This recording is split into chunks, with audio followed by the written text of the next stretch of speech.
Hello बच्चों, एक बार आपका फिर से स्वागत है।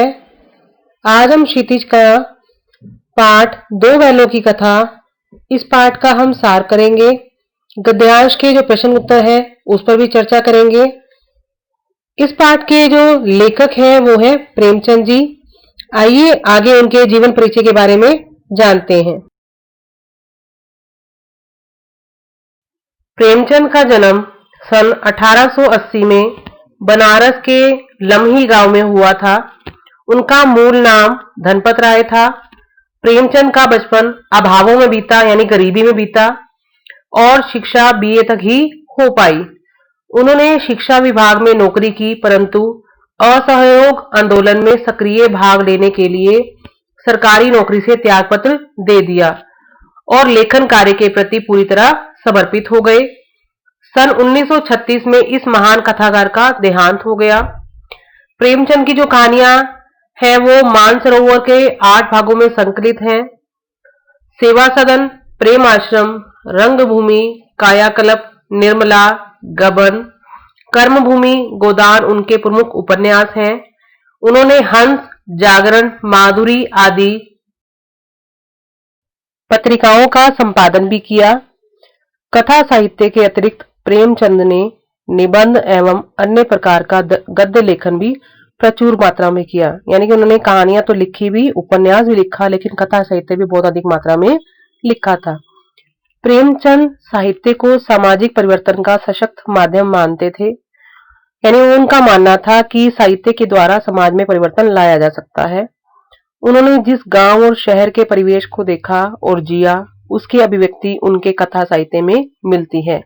यानी कि जैसे उन्होंने जिंदगी बिताई और जो उन्होंने अपने जीवन में देखा, उन्होंने अपनी कथा साहित्य में उनको उतारा था। किसानों और मजदूरों की दयनीय स्थिति, दलितों का शोषण, समाज में स्त्री की दुर्दशा और स्वाधीनता आंदोलन आदि उनकी रचनाओं के मूल विषय हैं। प्रेमचंद के कथा साहित्य का संसार बहुत व्यापक है। उसमें मनुष्य की नहीं, पशु पक्षियों को भी अद्भुत आत्मीयता मिली है। बड़ी से बड़ी बात को सरल भाषा में सीधे और संक्षेप में कहना प्रेमचंद के लेखन की प्रमुख विशेषता है। उनकी भाषा सरल, सजीव और मुहावरेदार है। यानी कि उनकी जो भाषा है बहुत सरल है और उन्होंने ऐसा लगता है कि जो भाषा है वो जीवित हो गई है, और उन्होंने बहुत अधिक मुहावरों का प्रयोग किया है तथा उन्होंने अरबी, फारसी और अंग्रेजी के प्रचलित शब्दों का प्रयोग कुशलतापूर्वक किया है। आइए अब आगे जानते हैं कि इस पाठ में उन्होंने क्या वर्णन किया है, उसका एक संक्षिप्त परिचय करते हैं। दो बैलों की कथा के माध्यम से प्रेमचंद ने कृषक समाज और पशुओं के भावात्मक संबंध का वर्णन किया है। कृषक समाज मतलब किसान के जो समाज होता है, और पशुओं के भावात्मक मतलब पशुओं के जो फीलिंग्स होती है आपस में, उन्होंने कैसे वो मनुष्य के साथ रहता है, कैसे वो अपने आप में रहते हैं, उनका वर्णन मिला है इसमें। इस कहानी में उन्होंने यह भी बताया है कि स्वतंत्रता सहज में नहीं मिलती, उसके लिए बार बार संघर्ष करना पड़ता है। इस प्रकार परोक्ष रूप से यह कहानी आजादी के आंदोलन की भावना से जुड़ी है। इसके साथ ही इस कहानी में प्रेमचंद ने पंचतंत्र और हितोपदेश की कथा परंपरा का उपयोग और विकास किया है। आइए पाठ शुरू करते हैं। जानवरों में गधा सबसे ज्यादा बुद्धिमान समझा जाता है। हम जब किसी आदमी को परले दर्जे का बेवकूफ कहना चाहते हैं तो उसे गधा कहते हैं। गधा सचमुच बेवकूफ है या उसके सीधेपन और उसकी निरापद सहिष्णुता ने उसकी यह पदवी दे दी है, इसका निश्चय नहीं किया जा सकता। गायें सींग मारती है, ब्याई हुई गाय तो अनायासी सींगनी का रूप धारण कर लेती है। यानी कि अगर जो अभी अभी माँ बनी है गाय, उसके बछड़े को अगर कोई कुछ कह देता है तो वो सींगनी का रूप धारण कर लेती है, अर्थात उस व्यक्ति को मारने दौड़ती है जो उसके बच्चे को छेड़ता है। कुत्ता भी बहुत गरीब जानवर है, लेकिन कभी कभी उसे क्रोध भी आ ही जाता है, किंतु गधे को कभी क्रोध करते नहीं सुना ना देखा। जितना चाहो गरीब को मारो, चाहे जैसी खराब सड़ी हुई घास सामने डाल दो, उसके चेहरे पर कभी असंतोष की छाया भी ना दिखाई देगी। वैशाख में चाहे एक आध बार कुलेल कर लेता हो, पर हमने तो उसे कभी खुश होते नहीं देखा। बच्चों, इस जो गद्यांश है इसके हम कुछ प्रश्न उत्तर देखते हैं। जो हमने ये पाठ पढ़ा है, जिसका पहला जो गद्यांश है उसमें से देखते हैं क्या क्या प्रश्न बन सकते हैं। तो यहाँ पे सबसे पहले किसके बारे में बात की गई है? गधे के बारे में। तो यहाँ पे प्रश्न आ सकता है कि गधे के विषय में लेखक किस अनिश्चय की स्थिति में है और क्यों? क्यों है किस अनिश्चय की स्थिति में? क्योंकि जो गधे के विषय में लेखक यह पूरी तरह से सहमत नहीं हो पा रहा कि क्या गधा सचमुच इतना बेवकूफ है कि वो हमेशा मूर्ख है, तभी वो गधा कह दिया जाता है उसको। या गधे का जो सीधापन है, क्योंकि गधा कभी भी क्रोध नहीं करता, ना ही कभी कुछ कहता है। उसका जो सीधापन है, और ऐसा कहा जाने लगा है उसके कारण, सीधापन के कारण, कि जो गधा है बिना किसी विरोध के सब कुछ सह जाता है। आप कभी भी देखो गधे को, आप कितना मर्जी मार लो, वो हमेशा से आपका विरोध कभी नहीं करेगा। तो लेखक की जो स्थिति है वो इसीलिए है क्योंकि अत्यधिक मूर्ख को मूर्ख न कहकर गधा कहा जाता है। लेकिन हम यहाँ समझनी होगी कि जो गधा है वो मूर्ख ना होकर एक सीधा साधा जानवर है। उसके बाद अगला जो यहाँ वर्णन किया गया है कुत्ते के बारे में। तो यहाँ पे गाय और कुत्ते दोनों के बारे में वर्णन है। तो यहाँ पे लेखक कहता है कि गाय और कुत्ता जो है गधे से किस प्रकार भिन्न है। तो सबसे पहले गधे की गणना सीधे साधे जो सादेपन वाले जो पशु हैं उनमें की जाती है, और जो गाय होती है वो भी स्वभाव में सरल होती है। लेकिन यहाँ बताया गया है कि जो ब्याई हुई गाय होती है उसके बच्चे को कोई भी अगर टच भी करता है तो वो अपना उसे मारने के लिए सींग उठा देती है। उसी तरह से जो कुत्ता होता है उसको अगर पाला जाता है वो वफादार होता है, लेकिन जब उसे क्रोध आता है तो व्यक्ति को वो काट भी लेता है। लेकिन जो गधा है वो कभी भी किसी रूप में किसी को कुछ कहता नहीं है, बल्कि सब कुछ सहता रहता है। तो इन दोनों की तुलना गधे से की गई है कि उनसे किस प्रकार से भिन्न है अलग। अगला प्रश्न कि गधे की क्या विशेषताएं बताई गई हैं जो हमने अभी पढ़ी हैं, वो उसको अन्य पशुओं से कैसे अलग करती है। तो सबसे पहले तो वो उसका जो सरल स्वभाव है उसके बारे में, और वो सहनशील है क्योंकि वो कुछ सहन करता है, चाहे वो उसका मालिक का गुस्सा हो, प्यार हो, सब कुछ वो सहन करता है। उसका कोई स्वभाव में गुस्सा नहीं होता, और हमेशा से अगर उसको कोई क्रोध करता है तब भी समान भाव से रहता है, और अगर उसको प्यार करता है तब भी समान भाव से रहता है। तो यहाँ पे हम कह सकते हैं कि जो गधा है बहुत से गुणों का स्वामी है, वो किसी को हानि नहीं पहुंचाता है। ये जो विशेषता है उसको अन्य पशुओं से अलग करती है।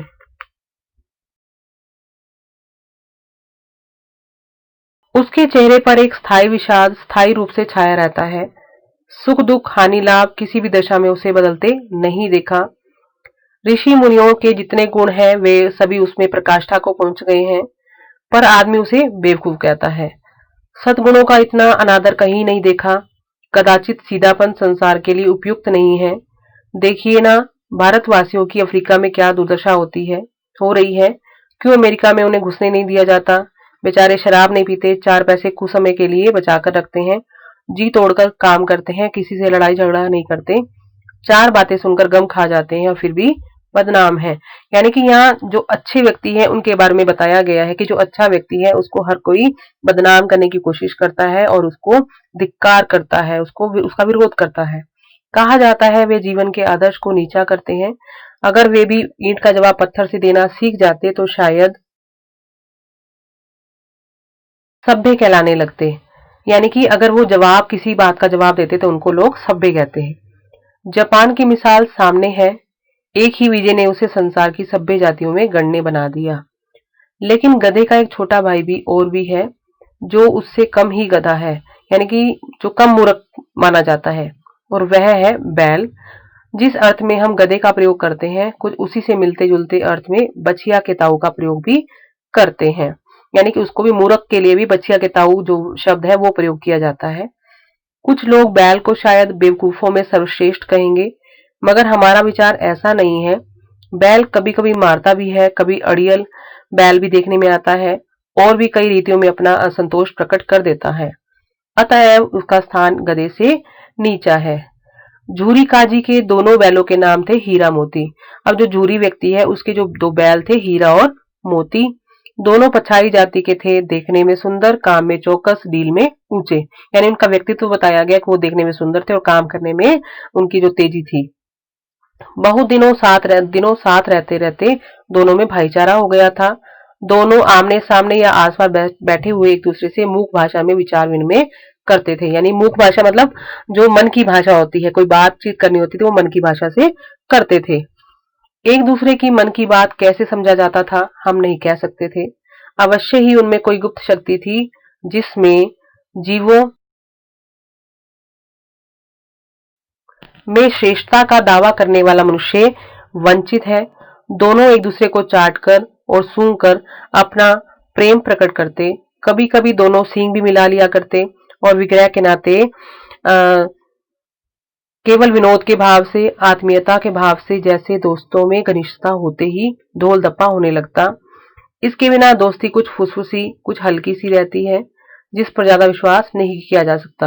यानी कि उनकी दोस्ती के बारे में क्या कहा गया है कि उनमें हमेशा प्रेम भाव रहता था, विग्रह के नाते नहीं लेकिन प्यार के भाव से। उनमें आत्मीयता का भाव था और दोनों में घनिष्ठता थी और वो मस्ती भी करते थे। यानी कि जैसे आप लोग दोस्त होते हो तो मजाक भी करते हो, कहीं धमाल चौकड़ी मचाने जाते हो, वैसे ये भी करते थे। जिस पर ज्यादा विश्वास नहीं किया जा सकता। जिस वक्त ये दोनों बैल हल या गाड़ी में जोत दिए जाते और गर्दन हिला हिलाकर चलते, उस वक्त हर एक की यही चेष्टा होती थी कि ज्यादा से ज्यादा बोझ हम मेरी ही गर्दन पर रहे। दिन भर के बाद दोपहर या संध्या को दोनों खुलते तो एक दूसरे को चाट चूट कर अपनी थकान मिटा लिया करते थे। यानी कि एक दोस्ती का एक असूल भी है कि यहाँ पे बताया गया है कि जो एक दोस्त था, जो हीरा या मोती, अगर उनको बैलों में हल में जोता जाता था तो दोनों में से हर किसी का प्रयास रहता था कि ज्यादा भार मेरी तरफ हो। यानी उसको एक को लगता था कि दूसरे पे कम भार पड़े और दूसरा भी सोचता था कि मेरे पे भार ज्यादा पड़े, पहले वाले पे ना पड़े, जो एक मित्रता की निशानी है।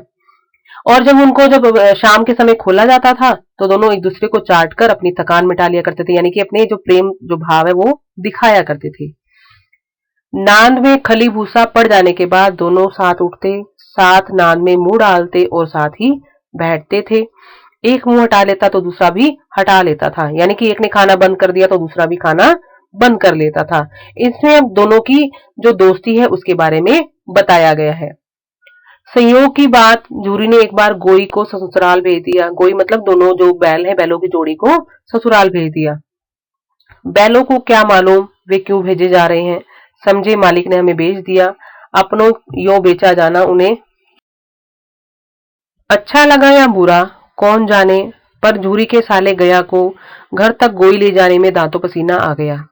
पीछे से हाँकता तो दोनों दाएं बाएं भागते, पगैया पकड़कर आगे से खींचता तो दोनों पीछे की ओर जोर लगाते, मारता तो दोनों सींग नीचे करके हुंकारते। अगर वो ईश्वर ने उन्हें वाणी दी होती तो झूरी से पूछते, तुम हम गरीबों को क्यों निकाल रहे हो? हमने तो तुम्हारी सेवा करने में कोई कसर नहीं उठा रखी।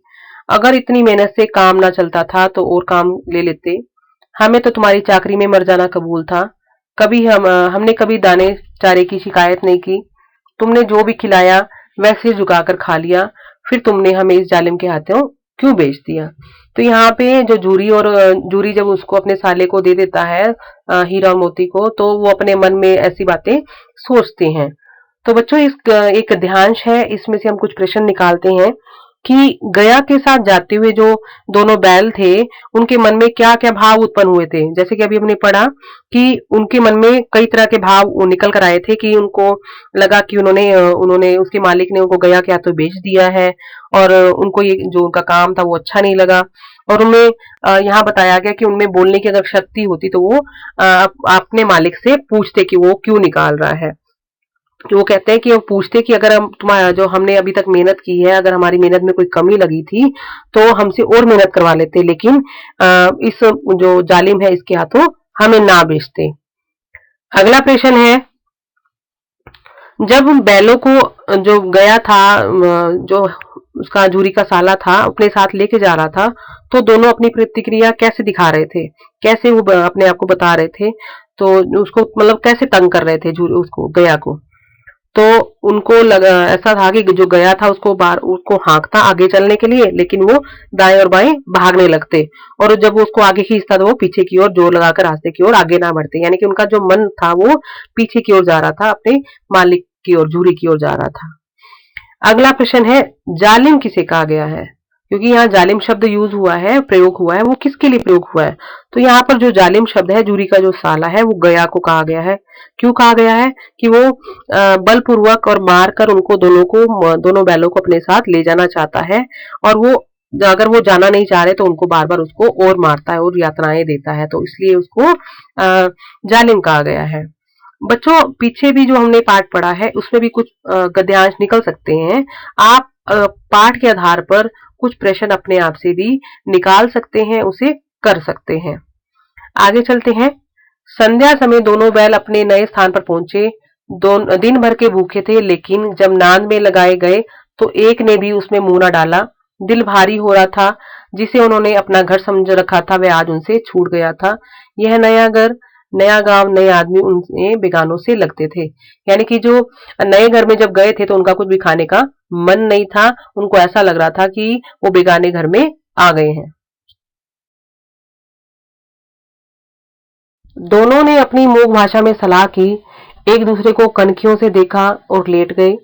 जब गांव में सोता पड़ गया तो दोनों ने जोर मारकर पगहे तुड़ा डाले। यानी कि सब लोग सो गए तो उन्होंने जो किले थे उनके, जहां उनको बांधा गया था, उनको तोड़कर वो भाग निकले और घर की तरफ चले। पगहे बहुत मजबूत थे। अनुमान ना हो सकता था कि कोई बैल उन्हें तोड़ सकेगा। पर इन दोनों में इस समय दूनी शक्ति आ गई थी। एक एक झटके से रस्सियां टूट गई। जूरी प्रातःकाल सोकर उठा तो देखा कि दोनों बैल चरनी पर खड़े हैं। दोनों की गर्दनों में आधा आधा गराव लटक रहा है। घुटने तक पांव कीचड़ में से भरे हैं और दोनों की आंखों में विद्रोहमय स्नेह झलक रहा था। यानी कि जब वो सुबह अपने मालिक के पास पहुंचे तो जो उसका मालिक था वो उसको देखकर हैरान हो गया। तो उनकी आंखों में उनका जो विद्रोह था वो साफ दिखाई दे रहा था। जूरी बैलों को देखकर स्नेह से गदगद हो गया। तोड़कर उन्हें गले लगा दिया। यहाँ पर ये दिखाया गया है, जो जूरी है वो भी बैलों से बहुत प्यार करता है। उन्हें वापस आया देखकर वो भी उनसे प्रसन्न हो जाता है और उन्हें अपने गले लगा देता है। प्रेमालिंगन और चुंबन का वह दृश्य बड़ा ही मनोहर था। घर और गांव के लड़के जमा हो गए और तालियां बजा बजाकर उनका स्वागत करने लगे। यानी कि जो सारा गांव था वो भी प्रसन्न हो गया उनके लौटने से। गांव के इतिहास में यह घटना अभूतपूर्व न होने पर भी महत्वपूर्ण थी। बाल सभा ने निश्चय किया, दोनों पशु वीरों को अभिनंदन पत्र देना चाहिए। कोई अपने घर से रोटियां लाया, कोई गुड़, कोई चोकर, कोई भूसी। एक बालक ने कहा, ऐसे बैल किसी के पास ना होंगे। दूसरे ने समर्थन किया, इतनी दूर से दोनों अकेले चले आए। तीसरा बोला, बैल नहीं है, वे उस जन्म के आदमी हैं। इसका प्रतिवाद करने का किसी को साहस ना हुआ। जूरी की जो स्त्री थी उसने बैलों को द्वार पर देखा तो जल उठी। यानी कि उसको गुस्सा आया। बोली, कैसे नमक हराम बैल है कि एक दिन वहां काम ना किया, भाग खड़े हुए। यानी कि उसके जो मायके से वापस आ गए थे बैल, उसको बहुत गुस्सा आया। जूरी अपने बैलों पर यह आक्षेप ना सुन सका। नमक हराम क्यों है? चारा दाना ना दिया होगा तो क्या करते? स्त्री ने रोब के साथ कहा, बस तुम ही तो बैलों को खिलाना जानते हो, और तो सभी पानी पिला पिला कर रखते हैं। यानी कि यहाँ पर जूरी बता रहा है कि शायद इन दोनों को वहां पे खाना पानी नहीं मिला होगा, तभी ये भाग कर आए हैं। जूरी ने चिढ़ाया, चारा मिलता तो क्यों भागते? स्त्री चिड़ी, भागे इसलिए कि वे लोग तुम जैसे बुतुओं की तरह बैलों को खिलाते नहीं, खिलाते हैं तो रगड़ कर जोतते भी हैं। ये दोनों ठहरे कामचोर भाग निकले। अब देखूं कहां से खली और चोकर मिलता है। सूखे भूसे के सिवा कुछ ना दूंगी, खाए चाहे मरे। वही हुआ। मजूर को कड़ी का ताकीद कर दी गई कि बैलों को खाली सूखा भूसा दिया जाए। यानी कि अपना गुस्सा निकाल रही है यहाँ पे जूरी की जो पत्नी है। बैलों ने नांद में मुंह डाला तो फीका फीका, ना कोई चिकनाहट, ना कोई रस, ना क्या खाएं। आशा भरी आंखों से द्वार की ओर ताकने लगे। जूरी ने मजूर से कहा, थोड़ी सी कली क्यों नहीं डाल देता बे? मालकिन मुझे मार ही डालेगी। चुराकर डाला ना दादा, पीछे से तुम भी उन्हीं की सी कहोगे। दूसरे दिन जूरी का साला फिर आया और बैलों को ले चला। अब की उसने दोनों को गाड़ी में जोता।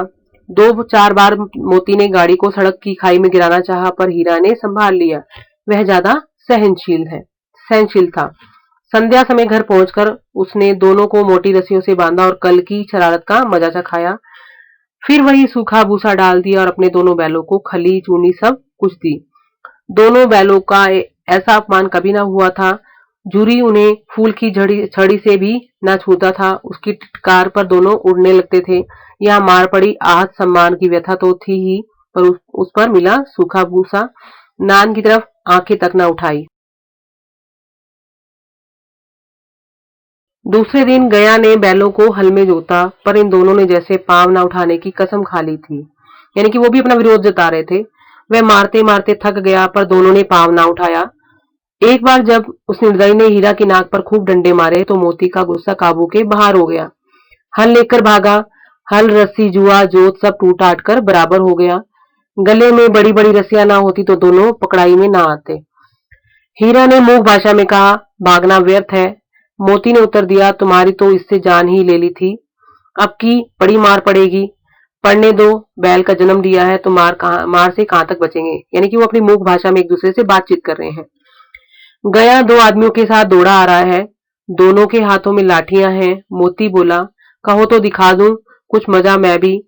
लाठी लेकर आ रहा है। हीरा ने समझाया, नहीं भाई, खड़े हो जाओ, मुझे मारेगा तो मैं भी एक दो को मार गिरा दूंगा। नहीं, हमारी जाति का यह धर्म नहीं है। मोती दिल में ऐंठ कर रह गया। गया आ पहुंचा, दोनों को पकड़ ले चला। कुशल हुई कि उसने उस वक्त मारपीट ना की, नहीं तो मोती भी पलट पड़ता। यानी मोती के अंदर आक्रोश भरा हुआ था, तो अगर उसको जो गया है उन्हें मारता तो मोती भी उनको पलट कर जवाब देता। उसके तेवर देखकर गया और उसके सहायक समझ गए कि इस वक्त टाल जाना ही मसहलत है, यानी कि मुमकिन है कि इस समय में टाल देना चाहिए इनको मारना। आज दोनों के सामने फिर वही सूखा भूसा लाया गया। दोनों चुपचाप खड़े रहे। घर के लोग भोजन करने लगे। उस वक्त छोटी सी लड़की दो रोटियां लिए निकली, दोनों के मुंह में देकर चली गई। उस एक रोटी से इनकी भूख तो शांत होती, पर दोनों के हृदय को मानो भोजन मिल गया। यानी कि यहाँ पर बताया गया है कि एक एक रोटी से उनका कुछ नहीं बना, लेकिन जिस प्रेम भाव से जो लड़की रोटी देकर गई थी तो उनकी जो भूख है वो शांत सी हो गई थी, उनके हृदय को शांति मिली थी। यहाँ भी किसी सज्जन का वास है। लड़की भैरों की थी, उसकी माँ मर चुकी थी। सौतेली माँ उसे मारती रहती थी, इसलिए इन बैलों से उसे एक प्रकार की आत्मीयता हो गई थी। दोनों दिन भर जोते जाते, डंडे खाते अड़ते। यानी कि उनसे काम लिया जाता, अगर वो मना करते तो उनको डंडे पड़ते थे। शाम को थान पर बांध दिए जाते और रात को वही बालिका उन्हें दो रोटियां खिला जाती।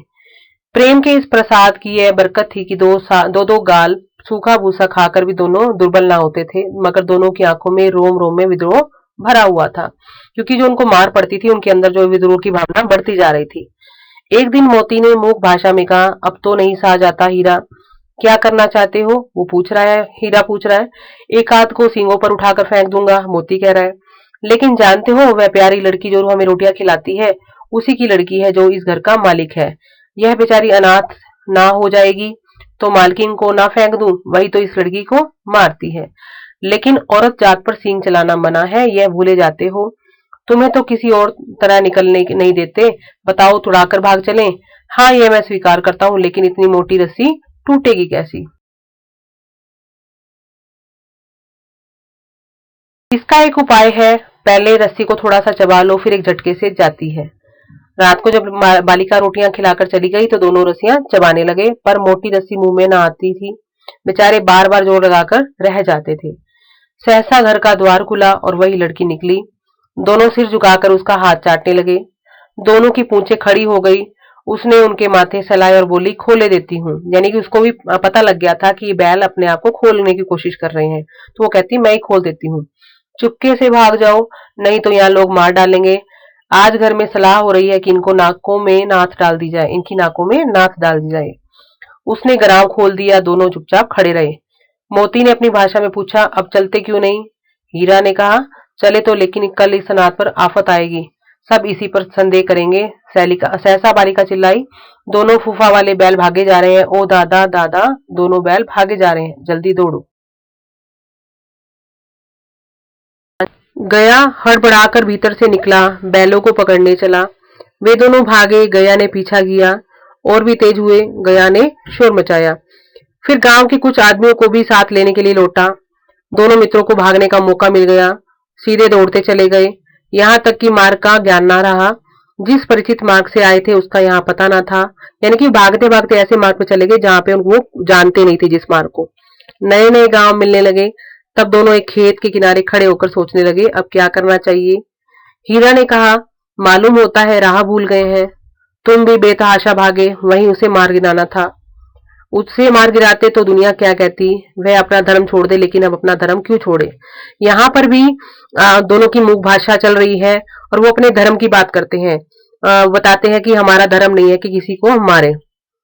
दोनों भूख से व्याकुल हो रहे थे, खेत में मटर खड़ी थी, चरने लगे, रह रहकर आहट ले लेते थे, कोई आता तो नहीं है। बच्चों, इस गद्यांश में भी हम कुछ प्रश्न देखते हैं, जैसे कि गया की हड़बड़ाहट क्यों हुई थी, जैसे वो भीतर से निकला था वो क्यों हड़बड़ाने लगा था। तो क्यों निकला था वो हड़बड़ाकर, क्योंकि जो गया के घर में जो लड़की थी वो चिल्लाकर कह रही थी कि फूफा वाले जो बैल है वो दोनों भागे जा रहे हैं। तो उसी हड़बड़ाहट में उसको पकड़ने के लिए जो गया है वो हड़बड़ाकर भीतर से निकला था। और वो बैलों को पकड़ने में सफल क्यों नहीं हो पाया था, क्योंकि जो गया था वो खुद अकेले बैल को पकड़ नहीं पा रहा था और उसके साथ कोई व्यक्ति नहीं था, तो इसलिए वो उनको पकड़ पाने में सक्षम नहीं था। और वो इसी कारण से जो बैल थे वो उसके हाथ से निकल गए थे और वो अपने जो वापिस आया था अपने दूसरे आदमियों को बुलाने के लिए, जिसके चलते जो बैल थे वो उसके हाथ से चले गए थे। आगे आएगा जब धर्म की बात की गई है कि किसने अपना धर्म छोड़ दिया है। हीरा की जो धर्म निष्ठा है वो बतानी है हमने, कि यहाँ पे उनकी क्या धर्म के बारे में बातचीत हुई है। तो यहाँ पे आ, जैसे पहले हमें पता ही है कि जो मनुष्य है वो पशुओं पर अमानवीय व्यवहार करता है, लेकिन यहाँ पे बताया गया है कि बैल के जो है वो कहता है कि हम अपना जो धर्म है वो नहीं छोड़ते, यानी कि वो तो अपना व्यक्ति तो अपना मनुष्य जो अपना धर्म है वो छोड़ सकता है उसको मारने के लिए जानवरों को, लेकिन अपना जो हम अपना धर्म वो कभी भी छोड़ नहीं सकते हैं। तो इससे हमें जो बैलों की धर्म निष्ठा है उसके बारे में पता लगता है कि वो दोनों धर्मनिष्ठ वो है जानवर हैं।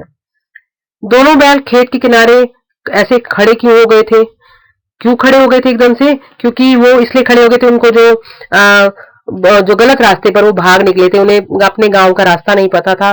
तो आपस में विचार कर रहे हैं कि हम जो इतने देर से भाग रहे हैं तो हमें लगता है हम रास्ता भूल भूल गए हैं। तो उस स्थान को देखकर वो उसी तरह से वहीं पे खड़े रह गए कि वो आगे कहाँ जाए।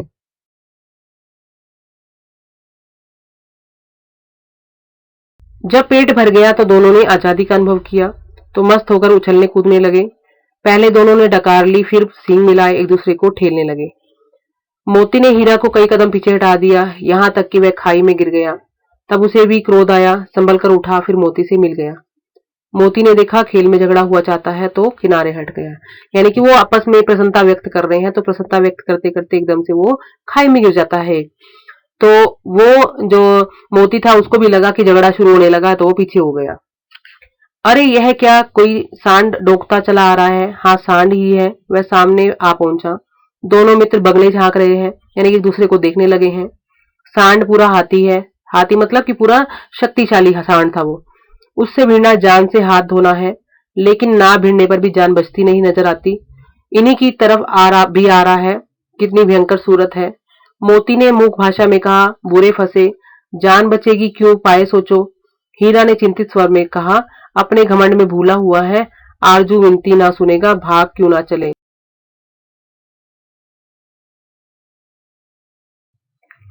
भागना कायरता है तो फिर यहीं मरो, बंदा तो 9 2 11 होता है, और जो दौड़ाए तो फिर क्यों ही उपाय सोचो जल्द। उपाय यही है उस पर दोनों जने एक साथ चोट करें। मैं आगे से रगेड़ता हूँ, तुम पीछे से रगेदो। दोहरी मार पड़ेगी तो भाग खड़ा होगा। मेरी ओर झपटे तुम, बगल में उसके सींग में पेट में सींग उसेड़ देना। जान जोखिम है पर दूसरा उपाय नहीं है। दोनों मित्र जान हथेलियों पर लेकर लपके। सांड को भी संगठित शत्रुओं से लड़ने का तजर्बा न था। संगठित मतलब जो आपस में मिलजुल कर लड़ाई करते हैं। वह तो एक शत्रु से मलयुद्ध करने का आदी था, यानी कि एक व्यक्ति से ही वो मलयुद्ध करने का आदी था, लेकिन यहाँ पर दो दो थे।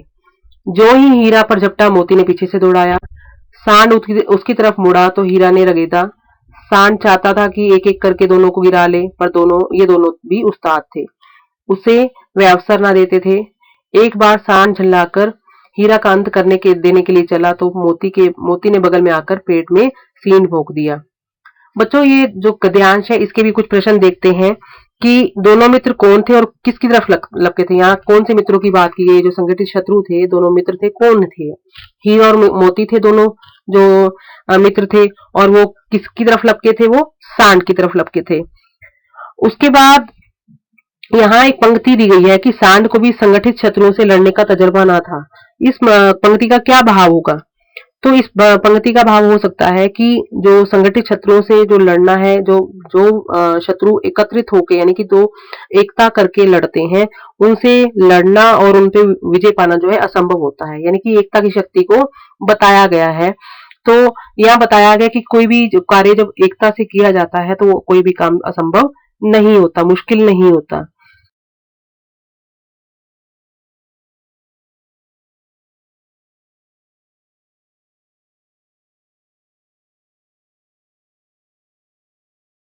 तो हीरा ने दूसरे पहलू से सींग चुभा दिया। आखिर बेचारा जख्मी होकर भागा और दोनों मित्रों ने दूर तक उसका पीछा किया, यहाँ तक कि सांड बेदम होकर गिर पड़ा। तब दोनों ने उसे छोड़ दिया। दोनों मित्र विजय के नशे में झूमते चले जा रहे थे। मोती ने अपनी सांकेतिक भाषा में कहा, मेरा जी तो चाहता था कि बच्चा को मार ही डालूं। हीरा ने तिरस्कार किया, गिरे हुए बैरी पर सींग ना चलाना चाहिए। यानी कि यहाँ भी धर्म के बारे में बताया गया है कि जो शत्रु हार गया है उस पर कभी सींग नहीं चलाना चाहिए। यह सब ढोंग है, बैरी को ऐसा मारना चाहिए कि फिर ना उठे। अब घर कैसे पहुंचेंगे वह सोचो, पहले कुछ खा लें तो सोचें। सामने मटर का खेत था ही, मोती उसमें घुस गया। हीरा मना करता रहा पर उसने एक ना सुनी। अभी दो ही चार ग्रास खाए थे कि दो आदमी लाठियां लिए दौड़े पड़े और दोनों मित्रों को घर घेर लिया। हीरा तो बेड पर था, निकल गया। मोती सींचे हुए खेत में था, उसके खुर कीचड़ में धंसने लगे। ना भाग सका, पकड़ लिया। हीरा ने देखा संगी संकट में है, यानी कि उसका जो दोस्त है वो संकट में है, तो लौट पड़ा। फंसेंगे तो दोनों फंसेंगे। रखवालों ने भी उसे भी पकड़ लिया। प्रातःकाल दोनों मित्र कांजी हाउस में बंद कर दिए गए। यानी कि जहां जानवरों को रखा जाता है, जो इधर आवारा जो घूमते रहते हैं उनको जो रखा जाता है, वहां उसको कांजी हाउस बोला गया है। दोनों मित्रों को जीवन में पहली बार ऐसी साबिका पड़ा कि सारा दिन बीत गया और खाने को एक दिन का भी ना मिला। यानी कि बताया गया है कि उनको पकड़ने के बाद उनको कुछ भी सारा दिन खाने के लिए नहीं दिया गया। समझ समझ में ही ना आता था यह कैसा स्वामी है। इससे तो गया भी फिर भी अच्छा था। यहाँ कई भैंसे थी, कई बकरियां, कई घोड़े, कई गधे, पर किसी के सामने चारा ना था। पर सब जमीन पर मुर्दों की तरह पड़े थे। कई तो इतने कमजोर हो गए थे कि खड़े भी ना हो सकते थे। सारा दिन दोनों मित्र फाटक की ओर टकटकी लगाए ताकते रहे, पर कोई चारा लेकर आता ना दिखाई दिया। तब दोनों ने दीवार की नमकीन मिट्टी चाटनी शुरू की, पर इससे क्या तृप्ति होती। रात को भी जब कुछ भोजन ना मिला तो हीरा के दिल में विद्रोह की ज्वाला दहक उठी। मोती से बोला, अब तो नहीं रहा जाता मोती। मोती ने सिर लटकाए हुए जवाब दिया, मुझे तो मालूम होता है प्राण निकल रहे हैं। इतनी जल्द हिम्मत ना हारो भाई। यहाँ से भागने का कोई उपाय निकालना चाहिए। आओ दीवार तोड़ डालें। मुझसे तो अब कुछ नहीं होगा। बस इसी बूते पर अकड़ते थे, सारी अकड़ निकल गई। बाड़े की दीवार कच्ची थी। हीरा मजबूत तो था ही, अपने नुकीले सींग दीवार में गड़ा दिए और जोर मारा तो मिट्टी का एक चिपड़ निकल आया। फिर तो उसका साहस बढ़ा। उसने दौड़ दौड़कर दीवार पर चोटें की और हर चोट में थोड़ी थोड़ी मिट्टी गिराने लगा। उसी समय कांजी हाउस का चौकीदार लालटेन लेकर जानवरों की हाजिरी लेने आ निकला। हीरा का उजड़पन देखकर उसे कई डंडे रसीद किए, मोटी सी रस्सी से बांध दिया। मोती ने पड़े पड़े कहा, आखिर मार खाई क्या मिला? अपने बूते भर जोर तो मार दिया। ऐसा जोर मारना किस काम का कि बंधन में पड़ जाए। जोर तो मारता ही रहूंगा, चाहे कितने भी बंधन पड़ते जाए। यहाँ दोनों की मुख भाषा का वर्णन किया गया है और यहाँ ये बताया गया है कि कोई भी काम असंभव नहीं होता। उसके लिए चाहे हमें असफलता मिले, लेकिन हमें बार बार प्रयास करना चाहिए। जान से हाथ धोना पड़ेगा, कुछ परवाह नहीं, यूं भी तो मरना ही है। सोचो दीवार खुद जाती तो कितनी जानें बच जाती। इतने भाई यहाँ बंद हैं, किसी की देह में जान नहीं है। दो चार दिन और यही हाल रहा तो सब मर जाएंगे। हाँ यह बात तो है। अच्छा तो ला, फिर मैं भी जोर लगाता हूँ। मोती ने भी दीवार में उसी जगह सींग मारा। थोड़ी सी मिट्टी गिरी, फिर हिम्मत बढ़ी। फिर तो वह दीवार में सींग लगाकर इस तरह से जोर करने लगा मानो किसी प्रतिद्वंदी से लड़ रहा है। आखिर 2 घंटे की जोर आजमाई के बाद दीवार ऊपर से लगभग एक हाथ गिर गई। उसने दूनी शक्ति से धक्का मारा तो आधी दीवार गिर पड़ी। दीवार का गिरना था कि अधमरे से पड़े हुए सभी जानवर चेत उठे, यानी कि उन्होंने जोर लगाकर, दोनों ने जब जोर लगाया तो दीवार गिर गई। और दीवार गिरने के बाद जो अधमरे पड़े हुए जानवर थे वो भी जी उठे थे, यानी कि उनमें भी जान आ गई थी। तीनों घोड़ियां सरपट भाग निकली, फिर बकरियां निकली, इसके बाद भैंसें भी खिसक गई, पर गधे अभी तक ज्यों के त्यों खड़े थे। हीरा ने पूछा, तुम दोनों क्यों नहीं जाने भाग जाते? एक गधे ने कहा, जो कहीं फिर पकड़ लिए जाएं तो क्या हर्ज है, अभी तो भागने का अवसर है। हमें तो डर लगता है, हम यहीं पड़े रहेंगे। आधी रात से ऊपर जा चुकी थी। दोनों गधे अभी तक सोच रहे थे कि भागे या ना भागे, और मोती अपने मित्र की रस्सी तोड़ने में लगा हुआ था। जब वह हार गया तो हीरा ने कहा, तुम जाओ, मुझे यहीं पड़ा रहने दो, शायद कहीं भेंट हो जाए। मोती ने आंखों में आंसू लाकर कहा, तुम मुझे इतना स्वार्थी समझते हो हीरा? हम और तुम इतने दिनों तक साथ रहे हैं, आज तुम विपत्ति में पड़ गए तो मैं तुम्हें छोड़कर अलग हो जाऊं?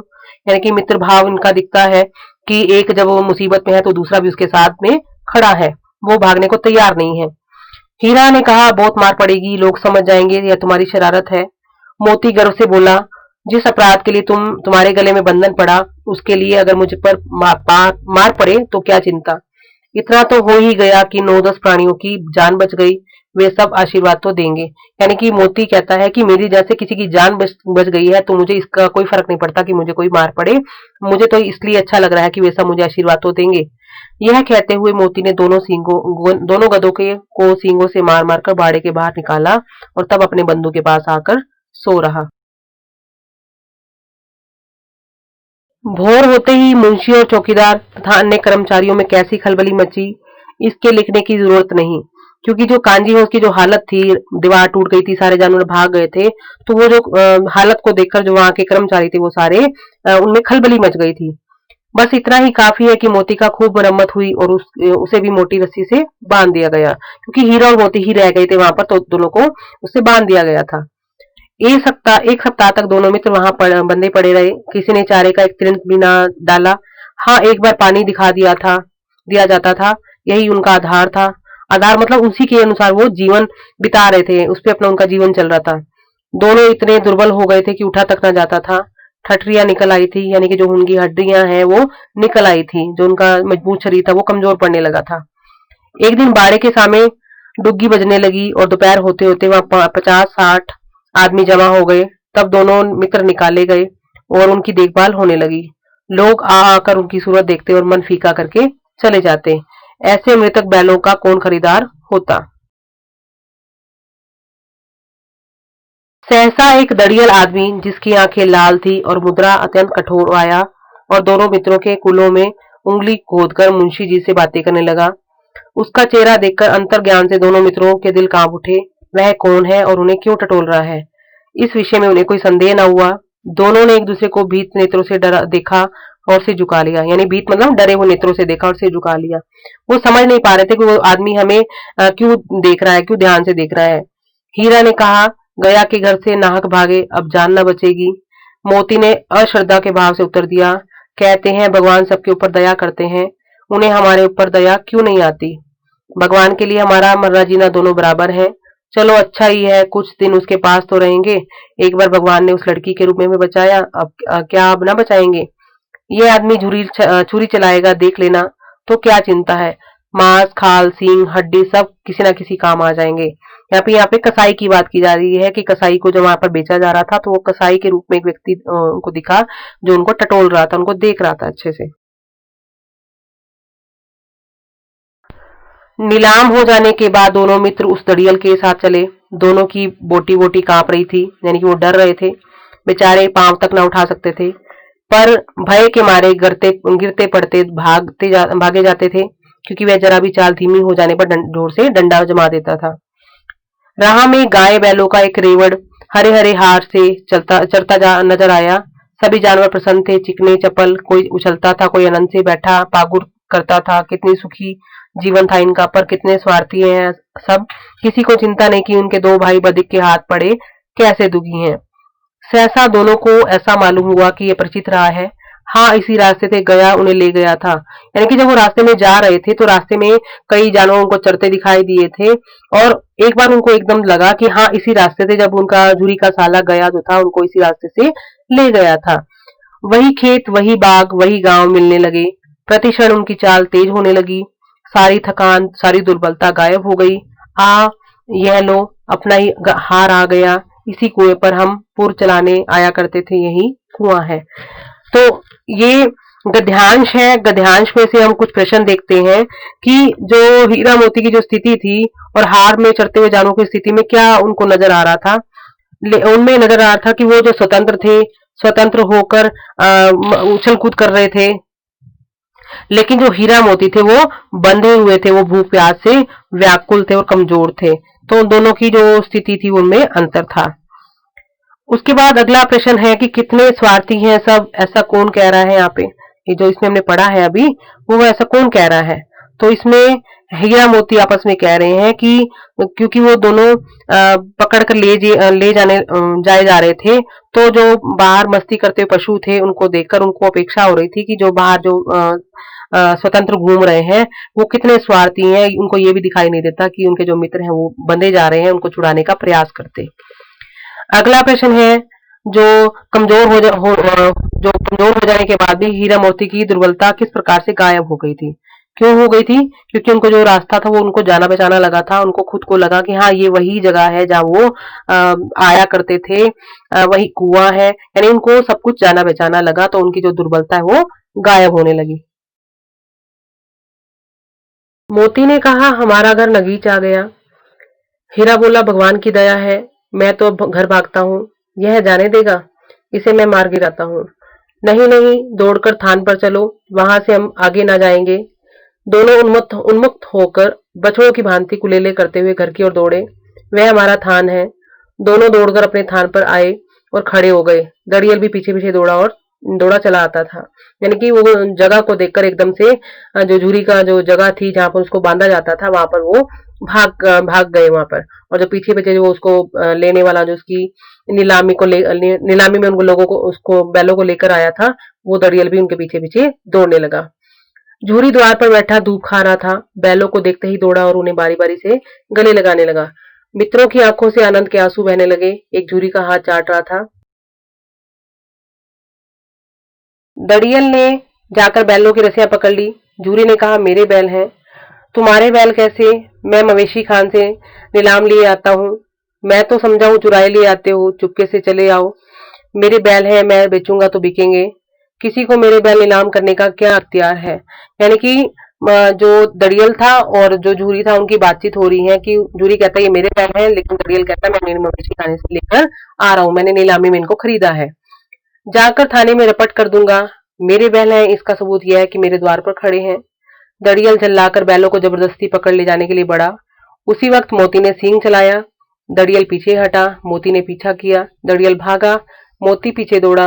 गांव के बाहर निकल जाने पर वह रुका, पर खड़ा दड़ियल का रास्ता देख रहा था। दड़ियल दूर खड़ा धमकियां दे रहा था, गालियां निकाल रहा था, पत्थर फेंक रहा था, और मोती विजयी शूर की भांति उसका रास्ता रोके खड़ा था।